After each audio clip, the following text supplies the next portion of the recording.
The information provided in this podcast is educational and not intended to diagnose or treat medical conditions. Dr. Doni Wilson struggled for decades to solve her numerous health issues and heal her body. But with focused determination, she healed herself. And in doing so, she discovered the Dr. Doni Stress Recovery Protocol. On this show, you're going to hear from doctors, nutritionists, and experts, along with Dr. Doni, who will give practical advice and wisdom to help heal your body. This is How Humans Heal. Hi and welcome. I'm looking forward to introducing you to my friend Jenn Malecha today. She's a functional diagnostic nutrition practitioner, which means that she helps people with their health using all kinds of functional and natural approaches to health. She's going to tell us more about that, but please welcome Jenn. Thank you for being here. Hi, Dr. Doni. I'm so excited to be here chatting with you. We have so much in common and so much to share with the world to help people just strive to live healthier and heal themselves. And I think that's a lot of it is, learning to be your own health advocate, learning to realize that, health is a priority. And once you have that mindset, then you start to look for answers, look for why is it that I feel this way? And what can I do to learn more about my body? And then what can I do to change my health? And I know that that's a lot of what you specialize in. So tell us more. What is it that first brought you or inspired you to do what you do? Well, exactly what you're talking about actually is that I had to become my own health advocate. So when I was in my 20s, I started noticing a decline in my health in, a couple different ways. Like I moved from Northern California to Southern California, and all of a sudden I had seasonal allergies. And I just thought that was really odd, moving to Southern California where there's no farm fields versus when I lived up in Northern California, there's all kinds of crops and farms and pollen and things like that. So you're like, why am I living now? Exactly. Mm-hmm. And with that, I was having reoccurring ear infections. I, at the time, was working as a personal trainer, and I was just completely exhausted in the afternoons. Like I would, work with some clients in the morning. I would have a break in the middle of the day, but before I came back from my afternoon evening shift of clients, I would go get a double Americano from Starbucks and still be struggling to keep my eyes open. And also struggled with just balancing my weight. Like here I was, somebody who went and got a degree in fitness, nutrition, and health. Like I was practicing all the things that I learned, counting calories, exercising all the time, eating quote unquote healthy, right? Like boneless, skinless chicken breast, lean meats, and broccoli.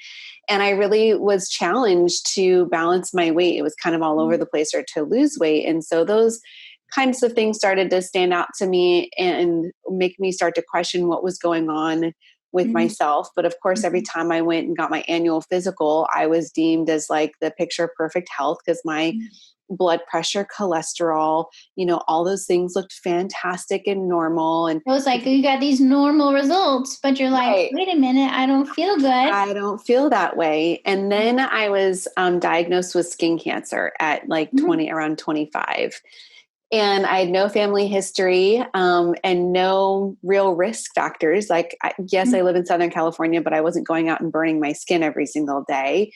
And so it really made me wonder. And around that same time, I came across a functional diagnostic nutrition program and Reed Davis and listened to him talk about the physiological aspects of stress and inflammation and functionally what's going on at the body. And just like the light bulbs went on, and I went through this training program. And as part of the training program, we did testing on ourselves, did like salivary cortisol hormone testing, stool sample testing, food sensitivity testing.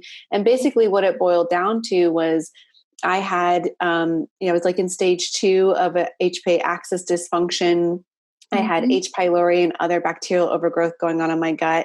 I had a congested liver and really high oxidative stress. So I basically was cultivating this perfect environment for cancer, in my body. And it's not going to show on the regular lab work. Exactly. And all these other things were like the ear infections, the seasonal allergies were kind of like the fire alarms that were going off that was letting me know that something wasn't right.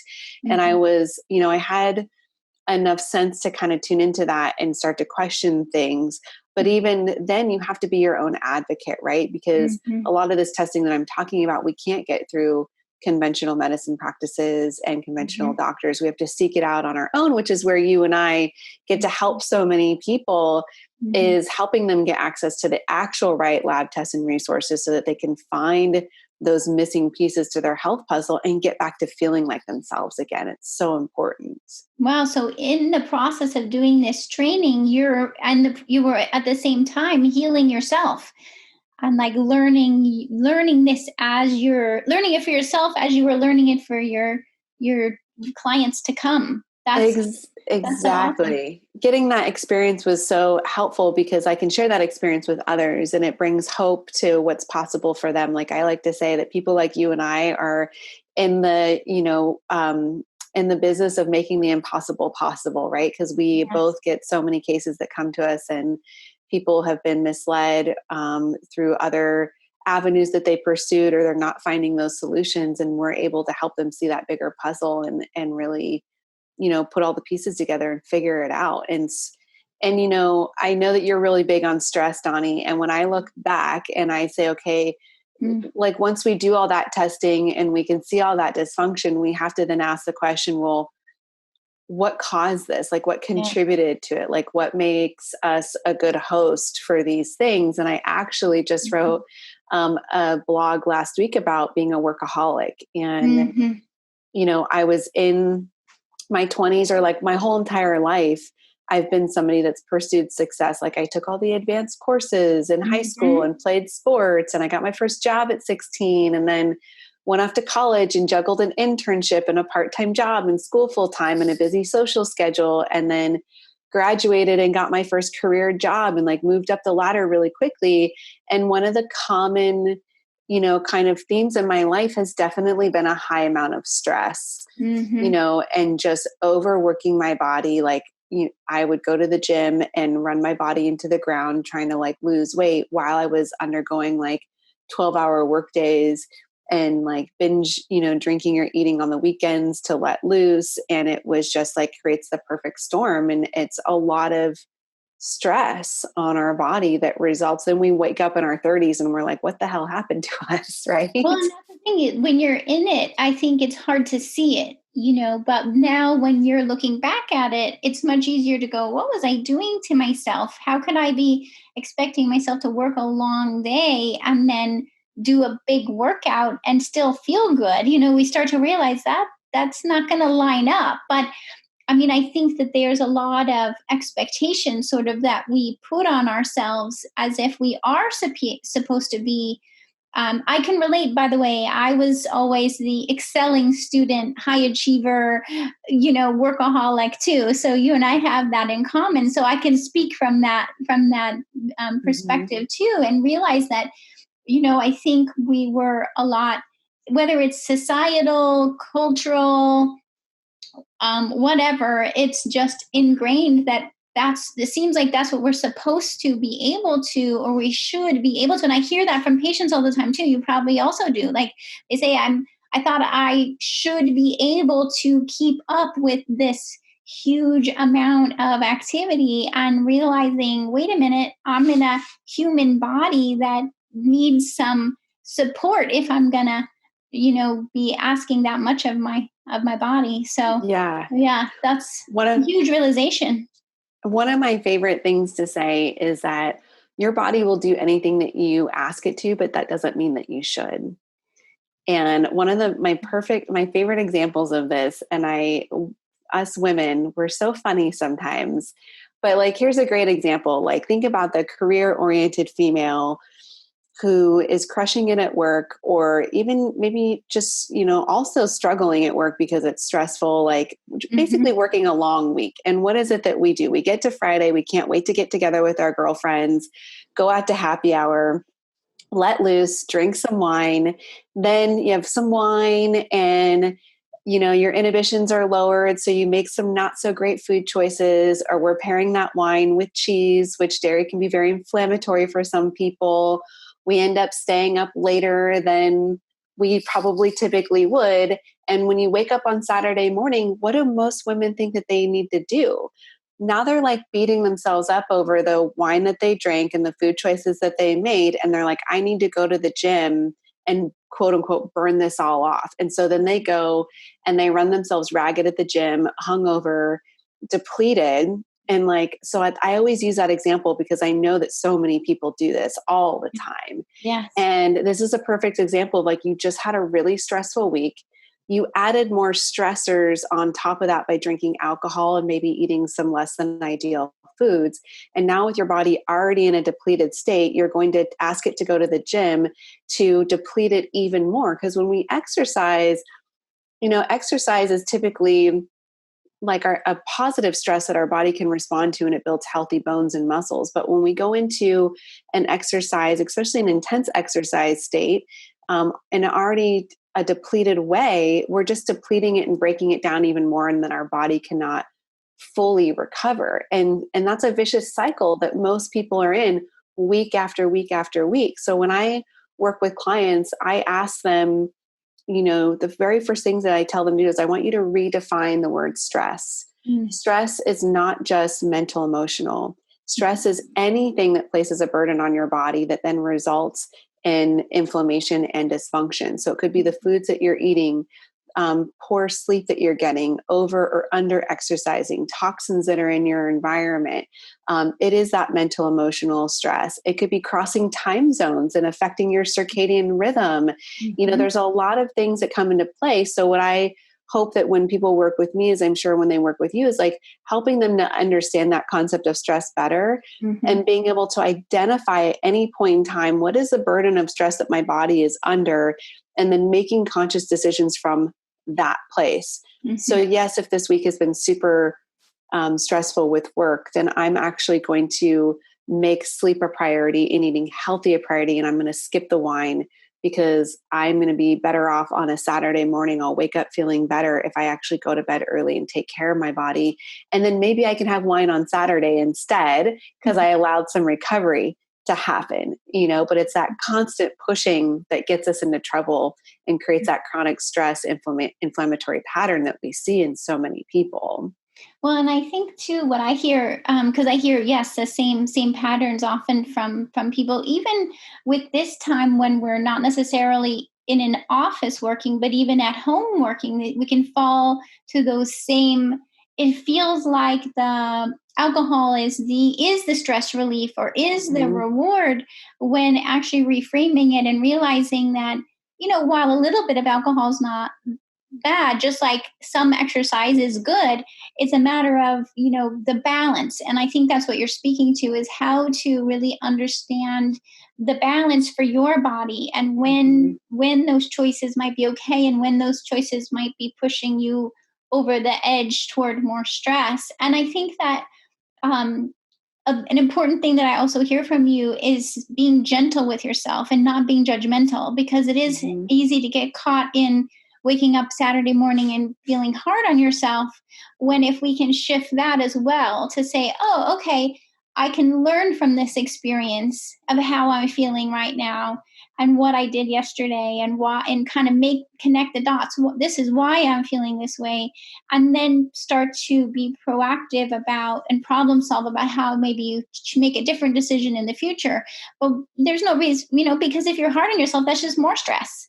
Right. And being A-type or a perfectionist, it's hard. It is hard to break that cycle. So I like to talk with clients about, creating negative and positive feedback loops. I'm like, let's just try it once.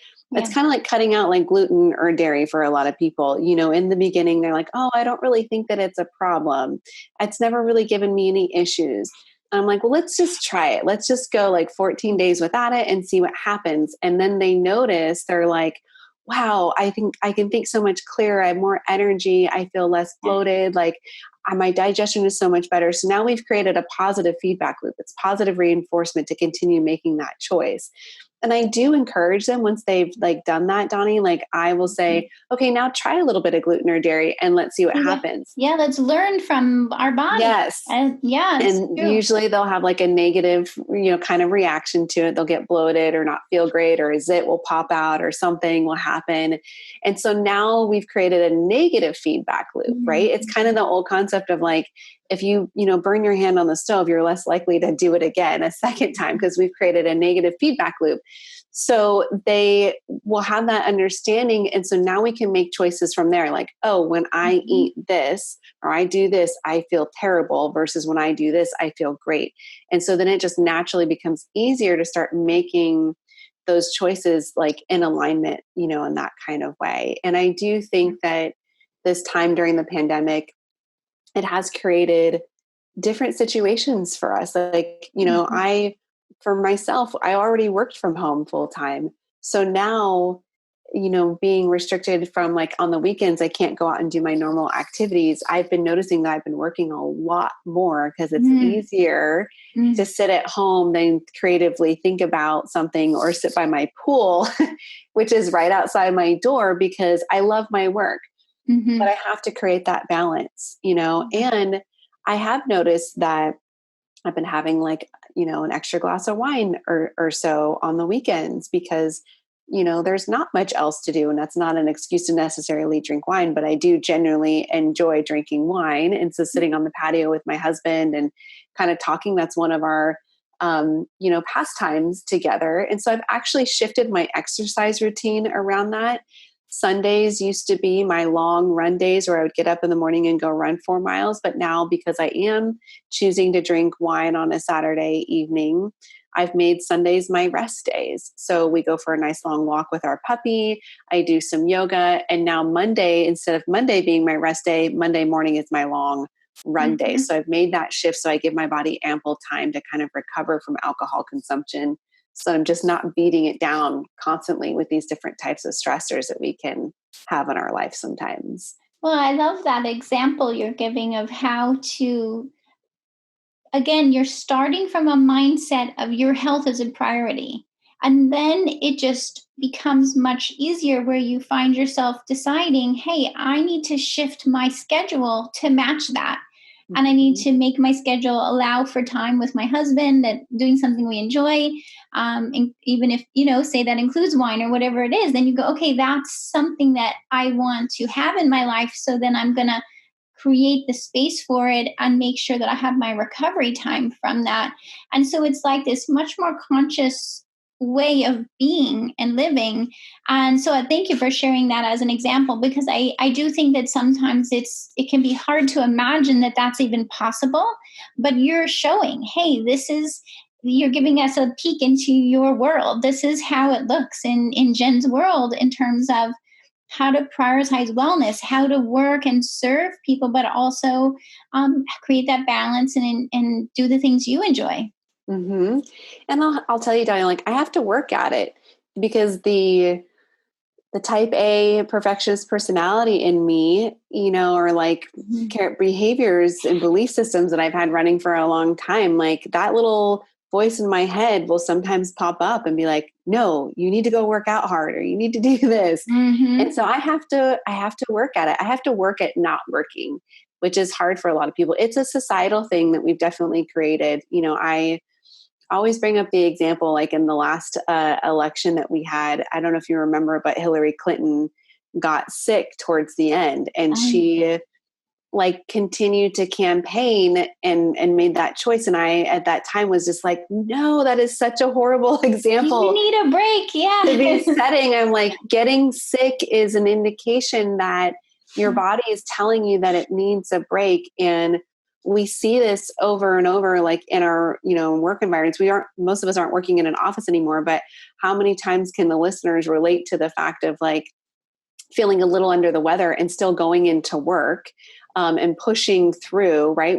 There's a sensation to like push through, or they've known somebody that does. And, I think what's interesting about this whole COVID thing is hopefully that's changing that belief system so that when everybody does go back to work, we have a heightened awareness around one, infecting other people and these, how contagious illnesses can be sometimes, whether it's a virus or a common cold or whatever it is, and you're going to stay home because you should. It's so much better to stay home and take that 1 day or that 2 days off and take care of yourself so you can recover. Yes. Instead of everybody's probably had the experience of like that lingering cold or flu that just wouldn't go away. Well, it's because you're not allowing your body the time that it needs to rest. And like I tell my staff all the time, I'm like, I would rather that you just came to me and tell me that you're stressed or that you're feeling under the weather and take a day or 2 days off and show up at work 100% instead of showing up at work and giving 50%,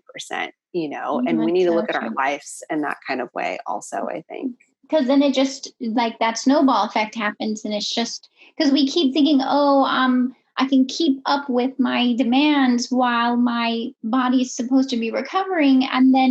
But then it just snowballs, and more inflammation leads to more inflammation. And then next thing you know, other health issues are developing and you're feeling worse. And that's, of course, then that's a lot of times when people start to realize, oh my gosh, I got to do something differently. And I feel so honored as well to be able to help people through that, because there are so many more solutions out there beyond just the regular blood work.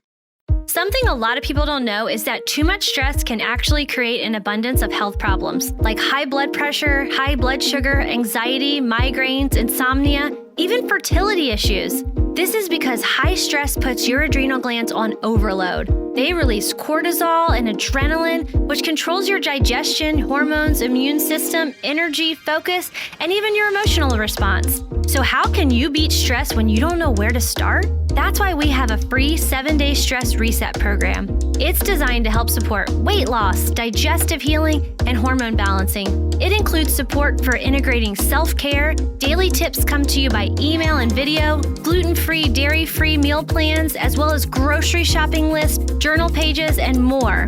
This free program will help you beat stress and put you on the path to wholeness in your body. Get your plan now for free at drdoni.com. Maybe let's talk about that a little bit. I know there's certain things we can get from blood work that insurance will cover, so that can sometimes be a starting place. But let's dive into that a little bit more, Jen, in terms of what can we get from regular blood work, and when should a person start to think about other testing to find out how has stress affected their body, and therefore what can they do to recover? Yeah, well, let's talk about what some of the subtle symptoms are first, because one of the things that I think happens is that people are brushing off these very that we'll call them common symptoms, but they're not normal, right? Indicators that stress is an issue. Yes. And it's true. It shows up differently for each person. Exactly. So I think some of the common things that I see are people struggling to wake up in the morning. They'll commonly describe themselves as well, I have a hard time getting up out of bed. And once I get up and get moving, then I'm okay, and I can get going. But they don't wake up out of bed with energy. And you should wake up with energy every single day. Struggling with the afternoon slump, right? Energy slump would be another one. I see really common is feeling wired but tired in the evening time. And that has to do with your circadian rhythm and your cortisol rhythm, which is part of what's related to stress that we'll talk about in the testing here in just a second. An inability to handle stress. So many people will say, I have such a short fuse now. I have this inability to handle stress. I'm forgetful. I have a low tolerance. I'm snapping at my loved ones or my coworkers.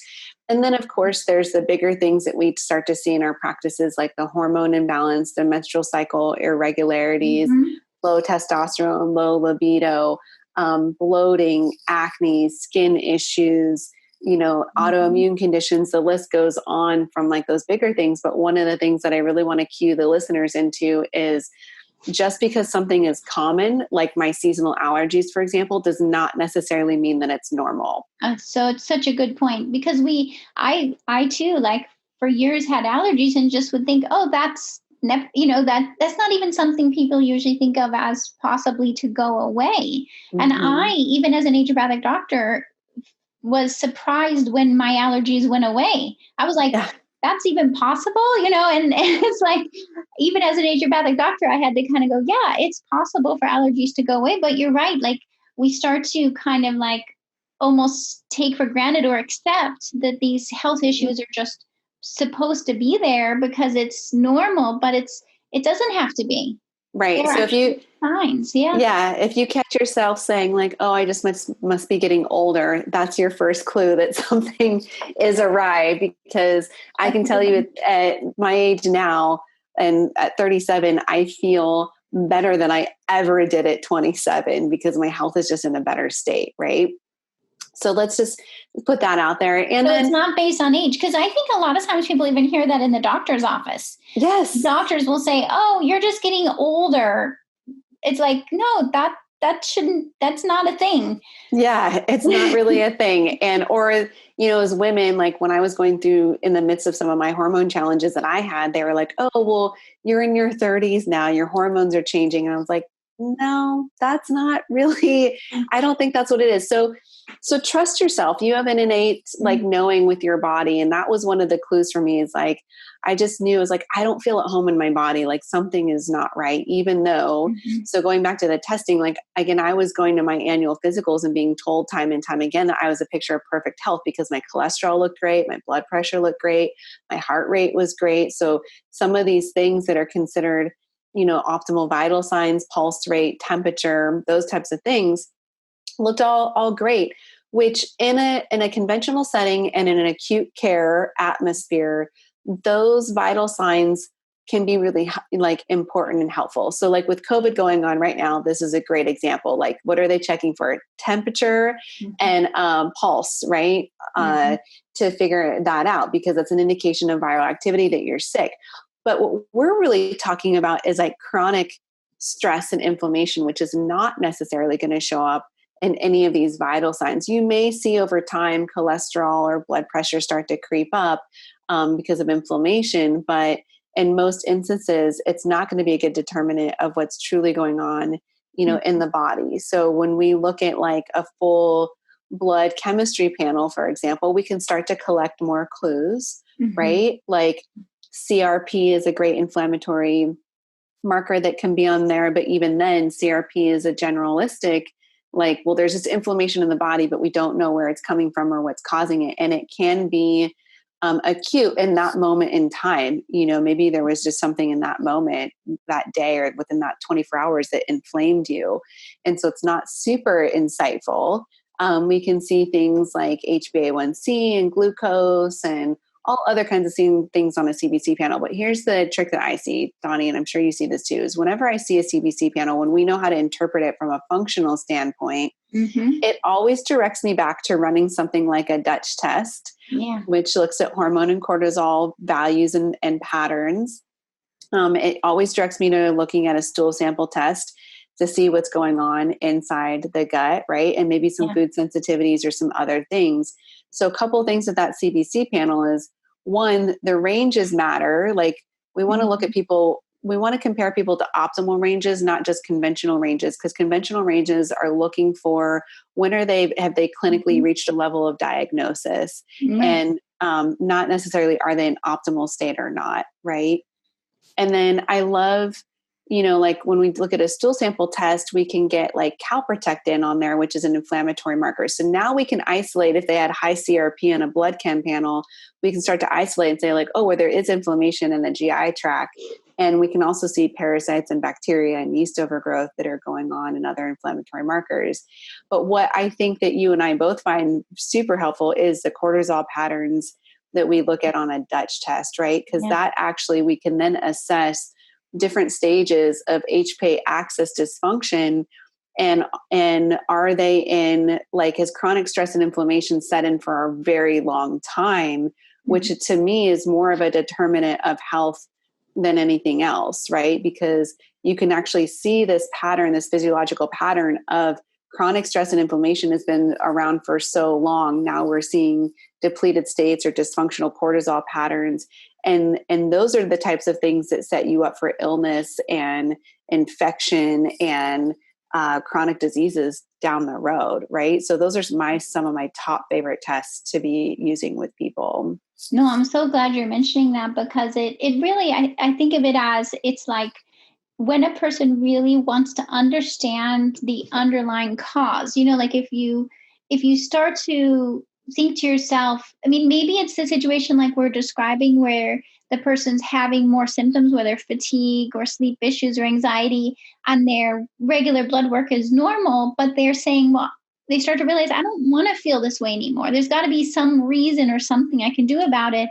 And that's one of the examples of when we turn to those tests where we go, we need to do some tests that are not yet part of standard medical care. These tests have been around for decades, and they're accurate and useful, and I mean, beyond useful, but they're just not part of standard medical care. And so understanding that if you get to that point when you're like, I know there's something going on with my health and it's not reflecting in the blood work, then just to know that this is possible, that these tests exist, and we can then start to dig deeper to understand. Because then the other piece of it is, I always like to point out that the real point of doing a test is when it can give us information that we can do something about, right? Like, yes, it's interesting to get these results, but it's also powerful because when we have this information, like what is your cortisol level, or who's living in your gut, or,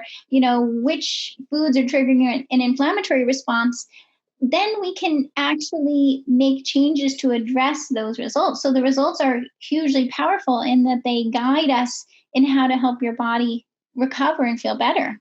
Exactly. And I think CRP is a great example, because I'll hear so many cases of people are like, I went and got tested and I had high CRP, so they put me on a steroid or an anti-inflammatory. I'm like, but we have to, I always tell people, I'm like, you need to go back to your 2-year-old self, because what are 2-year-olds known for is they constantly ask the question, why? That's a good way to think of it. Yeah. You have to ask, well, why is that happening? And most times you're not going to get an explanation because they don't necessarily know. And it's not to, to their fault necessarily. That's just how our standard medical of care has been structured, where if you have a broken arm, if you're suffering from a heart attack, they're there to address acute scenarios better than they are equipped to address these chronic things that we're talking about. And so to your point, then it's running the tests that are going to take a deeper dive and saying, okay, well, why is there inflammation? What is causing that? What foods are you eating that are triggering inflammation? What's going inside your gut that's triggering inflammation? What toxins are in your environment that are triggering inflammation? And we can start to sniff those things out and be true health detectives and empower, through education in that kind of way. I love educating my clients on environmental toxins, for example, that, we just have a false sense of them being safe because they are, again, so common in our environment. And the reality is that they're not, and they're over time are really dampening our immune system and our hormones and our ability. They're a stress too. Yeah. They are right stress. Back in that same category of a stress. Big time. And even in small doses, it doesn't have to be these large exposures. It's the small quantities accumulated over time that have the biggest impacts on us too. Yeah. So even sometimes I think sometimes that's what really surprises people is when they start to make what seems like a small change, okay, I'm going to change my personal care products to something not toxic. I'm going to choose organic foods instead of non-organic. And it feels like, is this really going to make a difference?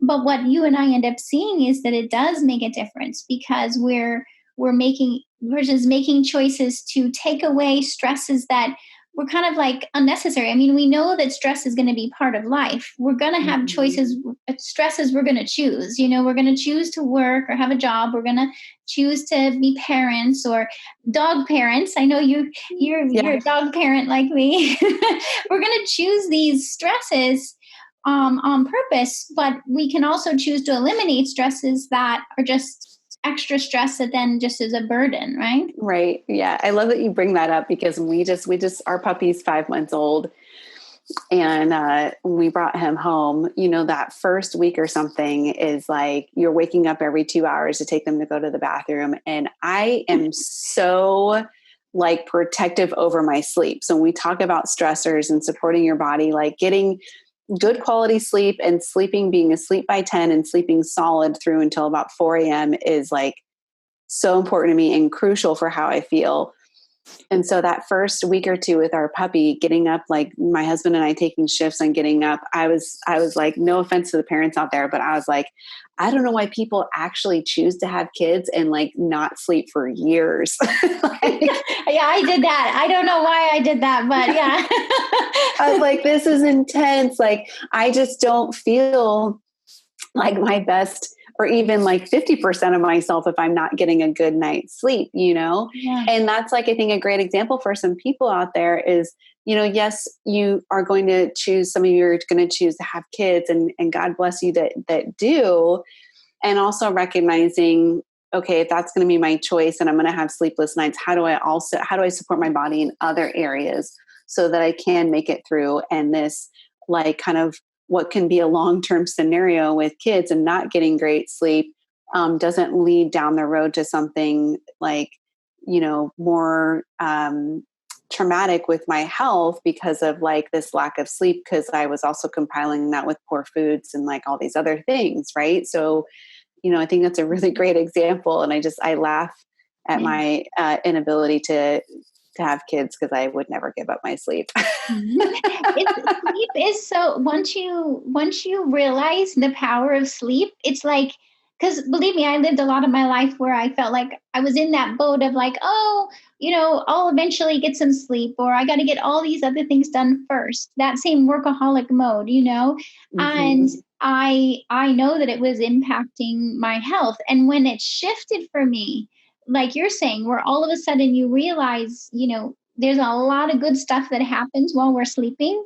And we need that in order to perform better when we're awake. And once that shift happens, then yeah, you start to be like super protective of those sleep hours. It's like, and I think again, I like how you're sharing this example of how it impacts your decision making. Because then you might decide, okay, yes, I'm going to get a puppy, and I understand that I'm going to have to make different changes in my schedule and my support in order to get through the puppy time until the puppy can sleep through the night and we can, you know, both get the sleep we need. Yeah. I mean, that was another phase where I was like, okay, I'm going to dial down my exercise intensity.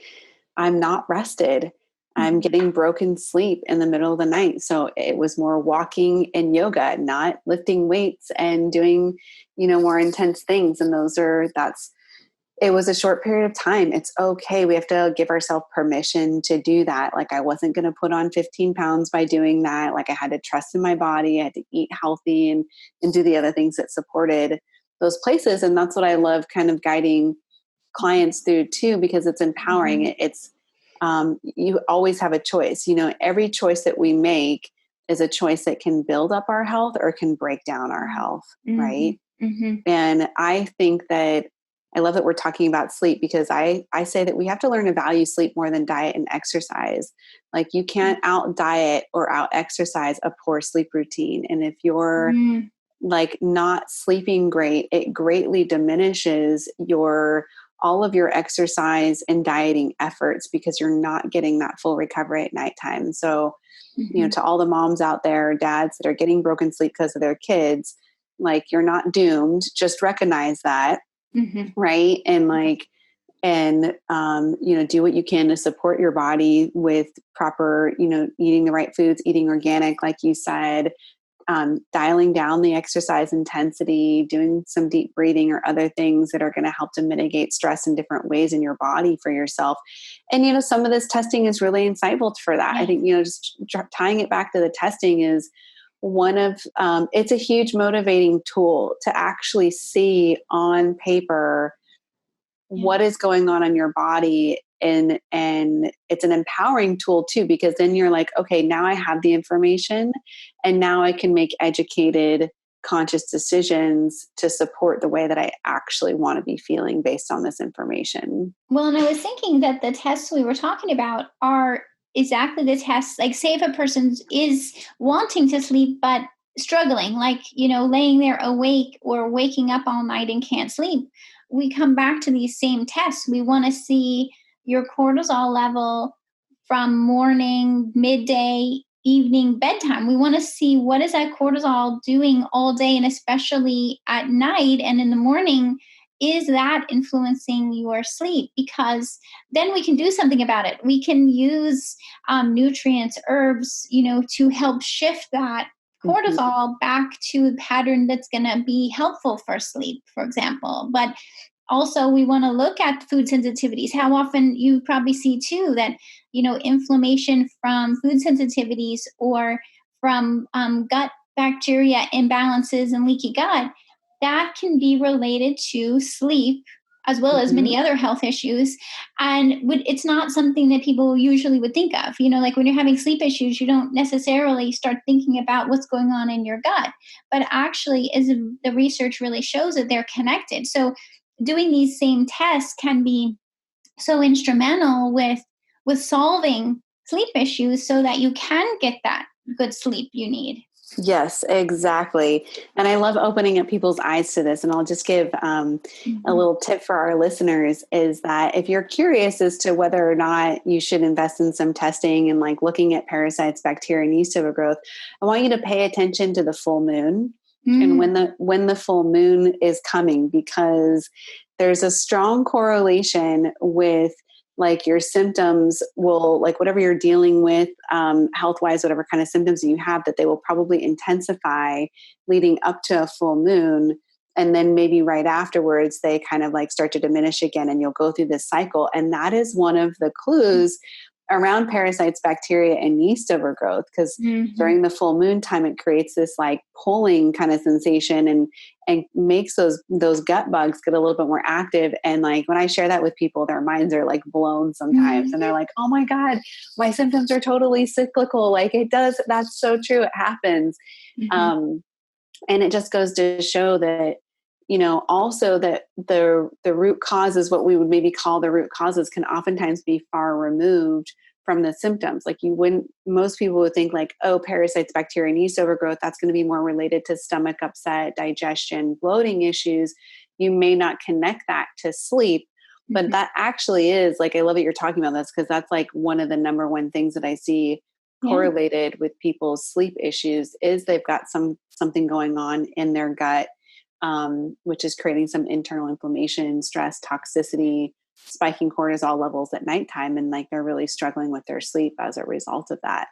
Yeah, it's so true. And same for anxiety and autoimmunity, right? And so that's when we can help with so many different health issues, because I think when we're looking at these underlying issues that were caused by stress to begin with, but when we can look at how has stress affected your body and help solve for that, we can solve all these different health issues that we've been referring to, because it's the symptom is really just the indicator that something's out of balance. Exactly. Exactly. Wow. So how can people, I love this conversation. Thank you so much. And how can everyone learn more from you or read your blogs and so on? Yeah. Well, the two blogs that I talked about are over on my website. So they're totally in alignment. Like this is divine. We did not plan this, by the way. I didn't plan my blogs around this, but just kind of divinely happened with our topic today. So over on my website, which is holistichealthboss.com, and holistic is with a W, just like Whole Foods. So Holistic Health Boss. And then I also am very active over on Instagram. So people can follow me over on Instagram at Holistic Health Boss, or on Facebook as Holistic Health Boss as well too. And I try to put out at least a new blog or newsletter on a weekly basis. And then over on social media, I'm constantly sharing personal tips of mine, like things that I'm doing in my life, or just little tidbits that people, like practical stuff that people can really take and like implement to help them create some change in how they're feeling. Well, and I coming back to what you said about the moon cycle, it really pointed out how we're part of nature and we're so responsive to nature, and to be able to share that as well with people like you do, in terms of inspiring them to to notice, hey, how does my body respond to circadian rhythms or the moon cycle, and really that just curiosity about ourselves and awareness, and how that state of curiosity and awareness can create such health change. So thank you so much for sharing that, Jenna. I love that message. So thank you. Yeah, thank you for the great conversation today, Dr. Doni. I loved it. We could talk forever, I'm sure. Well, let's do it again soon. Definitely. Thanks for listening to How Humans Heal. If you liked this episode, leave a rating and a review. And for more resources, visit drdoni.com.